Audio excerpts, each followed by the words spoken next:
Hello guys, hello mga ka-Lord 9. So, Sunday grinding na naman. Grind lang tayo guys.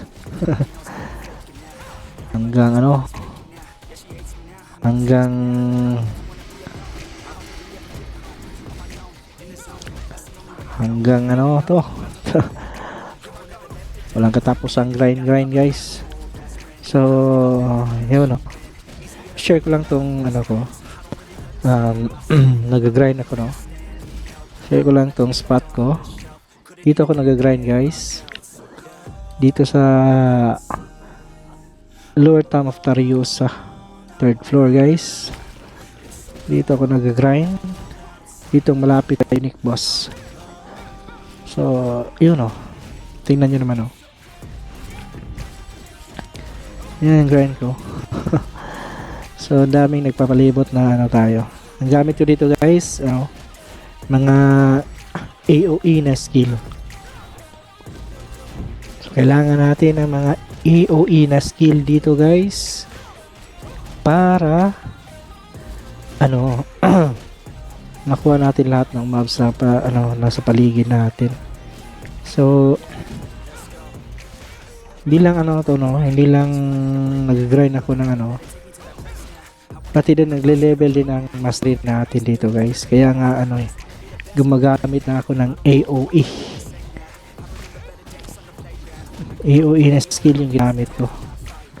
So nag-grind tayo as well as nagpapa-level din tayo ng armor mastery natin. So as of now, level 56 pa tayo guys. Kasi kung gagamitin mo dito is solo lang, single mobs lang, tagal tagal kasi mag-level. Tingnan nyo na guys, nasa level 80 tayo, combat power natin is 62k, tapos nasa mobs level 89 tayo. So sige, share ko lang tong skill muna tayo guys.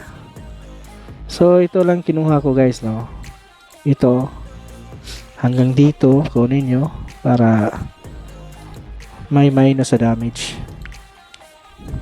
Tapos dito kunin nyo lahat para naman damage decrease, may damage decrease naman. Saka ito buff to din, kunin nyo na to. Tapos ito kunin nyo to hanggang dito kasi may damage reduce na din to guys. So need natin to damage reduce kasi mataas yung level, tapos naka AOE lahat ng skill natin. So dito kung tayo para may heal tayo, kunin natin to. Need pa natin ng dalawa. Need natin ng dalawa para may heal naman tayo kahit konti. So kasi ngayon wala tayong heal umasa lang tayo sa recovery natin, HP recovery.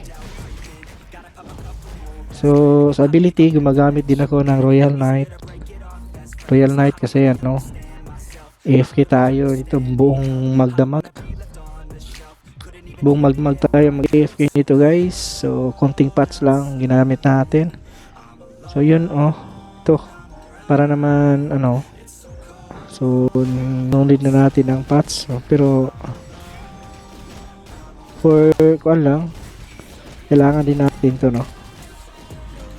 baka baka din natin alam natutulog tayo so hindi natin babantayan tong natin. So ito kailangan natin to level 500 yun na guys. Ito para sa recovery naman kasi gamit nating skill is matataas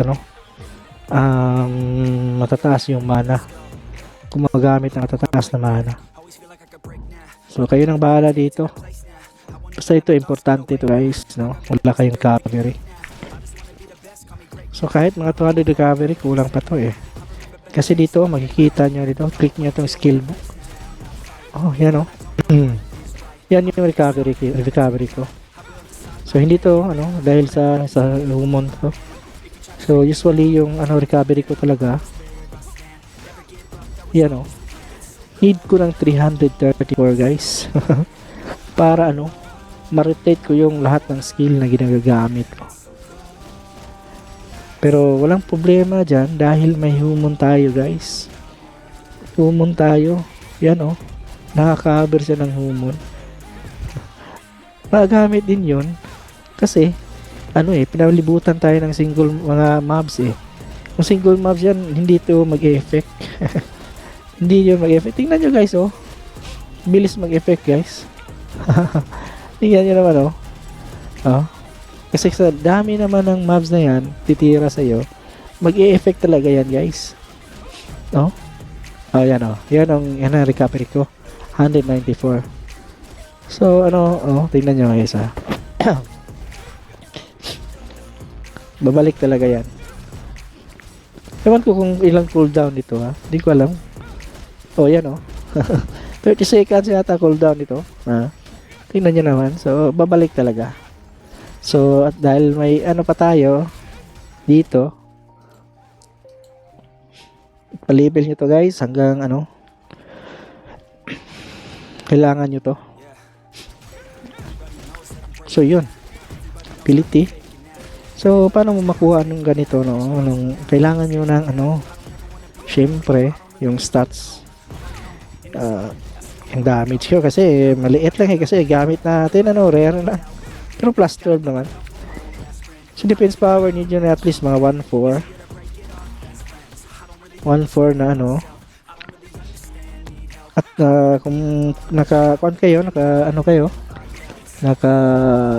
plate mas mabuti kasi mga mga melee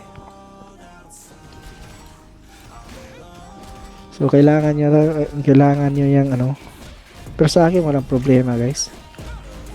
So yan stats ko. Endurance, importante to guys. Damage receive decrease, ito pag walang isa lang yung buff na ginagamit. Pero tataas talaga to guys. So haabot to ng 59. Yan yung buff ko. So kailangan nyo rin guys Tapos dito sa armor, kailangan nyo itong damage receive decrease, tsaka defense power. Kailangan nyo ito. Ang lahat, dapat lahat dito sa armor. Mayroon kayo. Yan kunin nyo yan. May endurance sana to, mas okay. So yun.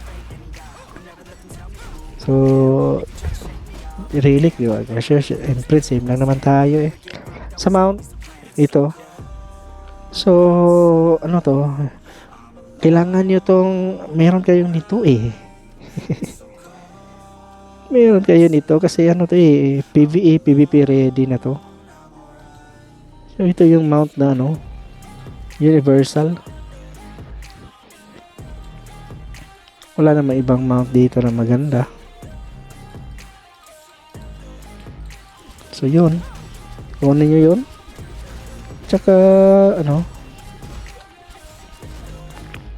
itong human, ito yung human na maganda guys damage receive decrease, kunin nyo to. Tsaka ito, when hit by a monster has a 1% chance of MP recovery of 150 for 10 seconds. Kunin nyo to guys. Tsaka ito, yung dalawa importante yan. So para hindi wala tayong problema sa MP kasi yung ginagamit ng skill natin is pang mataas kumuha ng mana. Yun talaga importante. Mana basta dito sa yun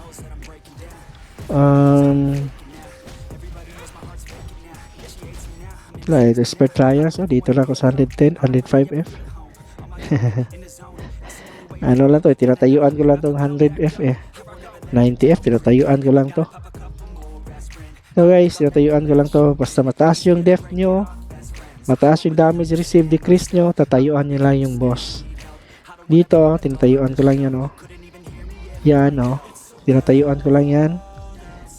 Sorry lang, hindi ko na-record yung So, bago lang tayo nagsisimula eh. So, ito, medyo bitin tayo sa damage guys. Hindi pa natin patas ang damage nito. Walang problema sa def. Kaya pa rin natin. Wala lang tayong damage. Wala tayo sa damage doon. Tapos, ano pa ba ha? Meron pa ba? Wala na.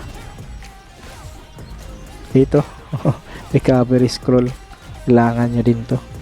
Dapat marami kayong stock nito guys. Yun. Yun lang no. Sa settings pala guys. Sa settings, ito lang yung natin no. Settings. Importante to. Set nyo to sa 10. Tapos ito lang yung kukunin nyo. Aggressive lang guys. Pag dito kayo ha. Aggressive lang yung kukunin nyo. Kasi para naman may yung mga aggressive lang yung papatayin niya. Yung iba bahala na yung area niya. Yung area na skill bahala na papatay doon. Para naman may tayo, marami ng matake sa atin. Bibilis din yung dito sa cloth natin, magle-level din.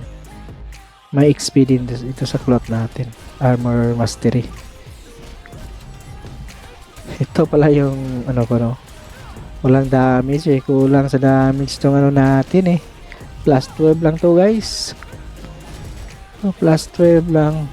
Problema, may attack speed naman. May recovery ito sa maganda. Yun. Yan lang yung natin. Pa-farm natin. Para naman ito. 20 pwede na 24/7 grinding na to dito. Pwede eh. Kaso, kailangan mo na rin bisitahin kasi di mo alam. Maraming namimiki. Pero dito sa server namin, peaceful naman. Wala masyado. Pero hindi natin So, merong palang mangyaring server transfer, hindi natin alam. Baka may mga pupunta dito sa atin. Hindi natin alam. Yun. Imprint. Imprint. Same lang tayo ng imprint eh. Naka-magic attack pala to. Sorry, kaya pala walang damage. Okay. Ito, palitan natin to. Okay na din to. Okay ba to? Kaya pala, wala ko masyadong damage. Magic pala to. Okay, ito.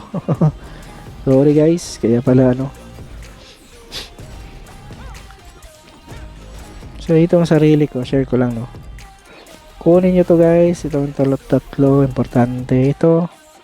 So yung nakaraang video, hanggang lang ako dito, makuha ko lang yung critical hit. So hindi pala maganda pala itong may plus 9 pa to eh. Magpa plus 9 pa eh hanggang 22. May plus 9 pa, 17 pa to. Kaya hanggang 32 siguro. 32 plus 9 din. Maganda din to plus 9. Yung recovery natin guys. So okay na siguro yun. Hindi na natin kailangan tong itong MP. Basta mataas yung recovery natin, maabot ng 300, walang problema. Yun guys importante dito sa basta mag-grind kayo, kailangan nyo ng mataas na damage decrease guys. Ito, importante to guys. Ito 59.46% guys. Pag pure damage kayo, di nyo kaya dito. Ubos pots nyo dito guys. Ubos yung pots ninyo dito, di nyo kayang iwan 24/7 dito. Uubos talaga yung pots nyo.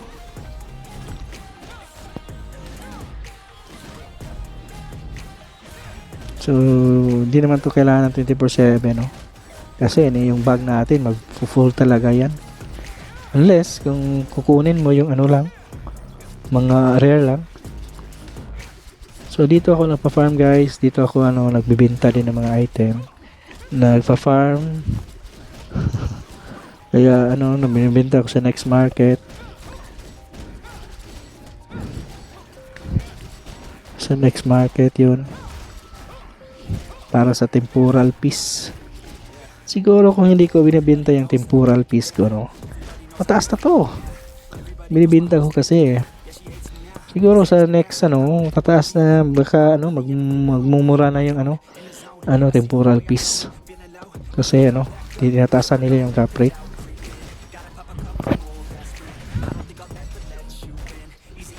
So, yun guys. Yan na guys.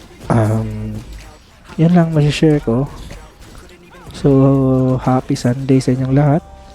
Pa-share and subscribe na lang guys. Thank you.